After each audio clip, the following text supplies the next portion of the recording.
বাংলাদেশে পাট শিল্পের শুরু যখন হয় স্বাধীনতার ঠিক পূর্ববর্তী সময়ে, তখনও এটি লাভজনক ছিল এবং স্বাধীনতা পরবর্তী বছরও এটি লাভজনক ছিল।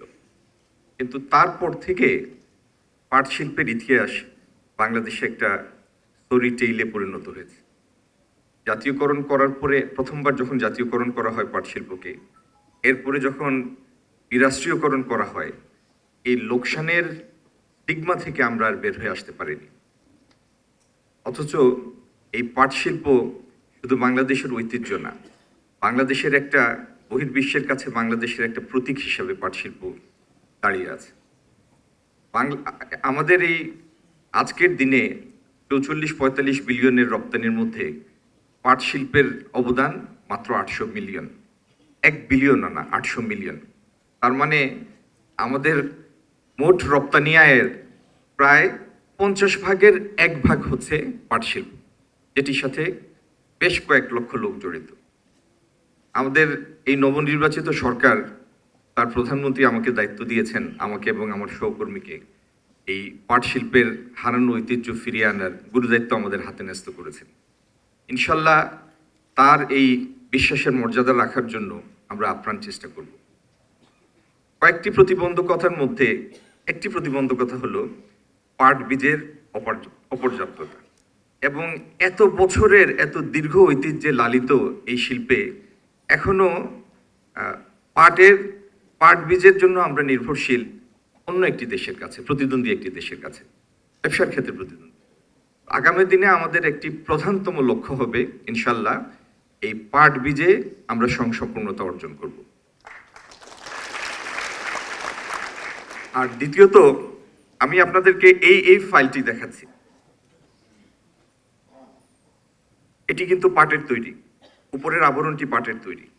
তার মানে পাট শুধু পাটের বহুমুখী ব্যবহার এবং আজকের দিনে ভোক্তাদের জন্য আকর্ষণীয় করে তোলার মতো অনেকগুলি উপকরণ উপস্থাপন করার মতো, অফার করার মতো সুযোগ আমাদের কাছে রয়েছে।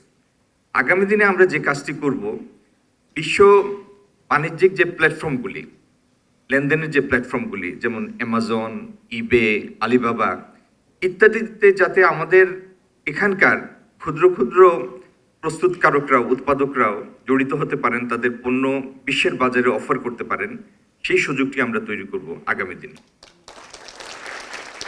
অপটিক্যাল ব্রাইটেনার, কালার গার্ড এবং ডার্ট লক সমৃদ্ধ অ্যাডভান্স ফর্মুলায় এলো নতুন রে ডিটারজেন্ট পাউডার।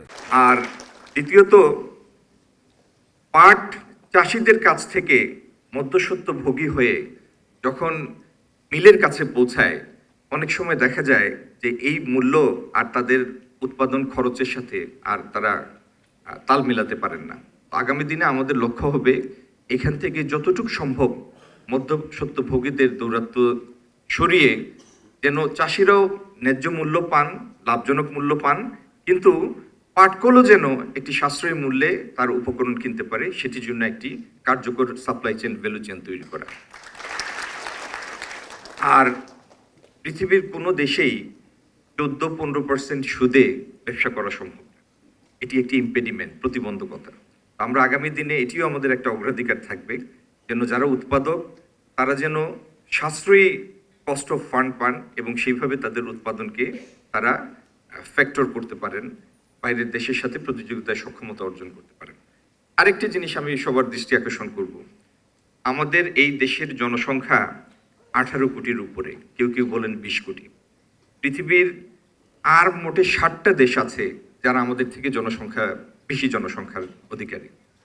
আমরা যদি আমাদের ব্যবহার বাড়াই, আমাদের কনজিউমার প্র্যাকটিসের মধ্যে পাট পণ্যকে অগ্রাধিকার দেই, এখান থেকেই পাটের বিপ্লবের সূচনা হতে পারে, এই ভূখণ্ড থেকে।